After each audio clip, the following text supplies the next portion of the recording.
Coffee with கடவுள் இனி எல்லா நாளும் இனிய நாளே 3 பக்தி தொடர்கள் எளிய தமிழில் தினமும் காலை 6 மணி முதல் 9 மணி வரை காண தவறாதீர்கள். உங்கள் தந்தி1 தொலைக்காட்சியில்.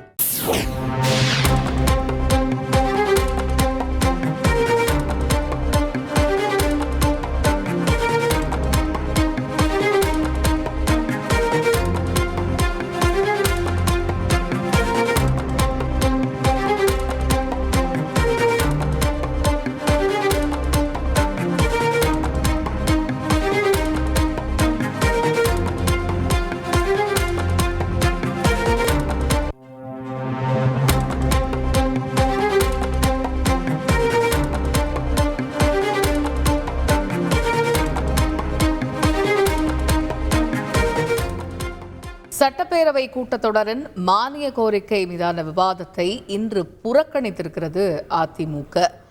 இது குறித்த முழு விவரங்களையும் அறிவோம். எமது தலைமைச் செய்தியாளர் ராஜா இணைகிறார். ராஜா, வணக்கம். நேற்றைய தினம் தொடர் அமளியில் ஈடுபட்டதன் காரணமாக அதிமுகவினர் வெளியேற்றப்பட்டு பின்னர் முதலமைச்சரினுடைய வேண்டுகோளுக்கு இணங்க சபாநாயகர் அனுமதி அளித்தும் அவர்கள் அவைக்கு திரும்பவில்லை. இன்றைய தினமும் அமளியில் ஈடுபட்டு வெளிநடப்பு செய்த பிறகு இன்றைய தினமும் அந்த மானிய கோரிக்கை விவாதத்தை புறக்கணித்திருக்கிறார்கள் அதிமுகவினர். இனி அடுத்து என்ன விரிவான விவரங்கள்? இரண்டாவது நாளாக சட்டப்பேரவையினுடைய நிகழ்வுகளை பிரதான எதிர்க்கட்சியான அதிமுக புறக்கணித்துள்ளது. அதாவது நேற்று சட்டப்பேரவை கூட்டம் தொடங்கியது. கள்ளக்குறிச்சி விசசாராய சம்பவம் தொடர்பாக அதை அவையில் விவாதிக்க அனுமதி கோரினர் கேள்வி நேரத்திற்கு முன்பாகவே. ஆனால் அதற்கு அனுமதி மறுத்து தொடர்ந்து கூச்சலில் அதிமுகவினர் ஈடுபட்டதால் சபாநாயகரால் வெளியேற்றப்பட்டனர். இந்த நிலையில் முதலமைச்சர் அவர்களை மீண்டும் உள்ளே வர அழைத்தார். இந்த சூழ்நிலையில் நேற்று அவர்கள் பங்கேற்காமல் புறக்கணித்தனர். இது நேற்று. இன்று காலை சட்டப்பேரவை தொடங்கியவுடன் சபாநாயகருக்கு இவர்கள் அதிமுக உறுப்பினர்கள் கோரிக்கை வைத்தனர். எதிர்க்கட்சி தலைவர் திரு எடப்பாடி பழனிசாமி தலைமையில் கோரிக்கை வைத்தனர். அதாவது கேள்வி நேரத்தை ஒத்தி வைத்துவிட்டு மீண்டும் இந்த கள்ளக்குறிச்சி விஷசாராய சம்பவம் தொடர்பாக விவாதம் நடத்த வேண்டும் என கோரிக்கை வைத்தனர். ஆனால் சபாநாயகர் அதற்கு அனுமதி அளிக்கவில்லை. அதனைத் தொடர்ந்து இன்று அதிமுகவினர் வெளிநடப்பு செய்தனர். பொதுவாக வெளிநடப்பு செய்துவிட்டு ஒரு சம்பவத்தில் தங்களுடைய எதிர்ப்பை பதிவு செய்துவிட்டு மீண்டும் பேரவையில் பங்கேற்கலாம். இது உள்ள மரபாகும். ஆனால் இன்றைய தினமும் அதிமுகவினர் வெளிநடப்பு செய்த பிறகு எதிர்க்கட்சி தலைவர் திரு எடப்பாடி பழனிசாமி செய்தியாளர்களை சந்தித்தார்.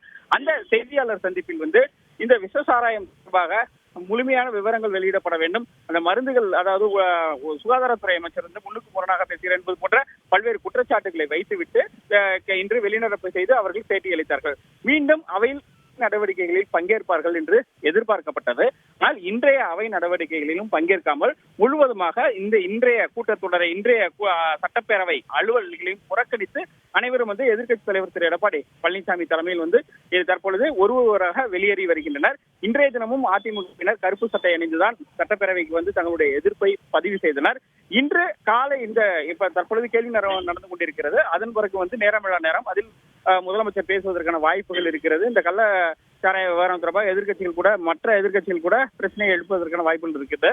இந்த சூழ்நிலையில் தற்பொழுது அதிமுக இன்றைய கூட்ட அலுவல்களையும் புறக்கணித்து இப்பொழுது எதிர்க்கட்சி தலைவர் திரு எடப்பாடி பழனிசாமி தலைமையில் அனைத்து அதிமுக உறுப்பினர்களும் சட்டப்பேரவையை விட்டு வெளியேறி வருகின்றனர். இன்று மதியம் நடக்கக்கூடிய விவாதத்தில் கூட அவர்கள் பங்கேற்பது இல்லை என்றுதான் அந்த சட்டமன்ற உறுப்பினர்கள், அதிமுக உறுப்பினர்கள் தெரிவித்து விட்டு சென்றனர். ஆகையால் இன்றைய அலுவலையும் அதிமுக புறக்கணிக்கிறது. இரண்டாவது நாளாக இந்த புறக்கணிப்பு என்பது நடந்துள்ளது. கள்ளக்குறிச்சி விவகாரம் தொடர்பாக சட்டமன்றத்தில் பேச அனுமதி மறுப்பதாக கூறி இன்றைய அவை நடவடிக்கைகளையும் புறக்கணிப்பதாக அதிமுக தரப்பில் தெரிவிக்கப்பட்டிருக்கிறது. இது குறித்த முக்கிய செய்தியை பார்த்தோம். எமது தலைமைச் செய்தியாளர் விவரித்ததையும் கேட்டோம். காஃபி வித் கடவுள் இனி எல்லா நாளும் இனிய நாளே 3 பக்தி தொடர்கள் எளிய தமிழில் தினமும் காலை 6 மணி முதல் 9 மணி வரை காண தவறாதீர்கள். உங்கள் தந்தி1 தொலைக்காட்சியில்.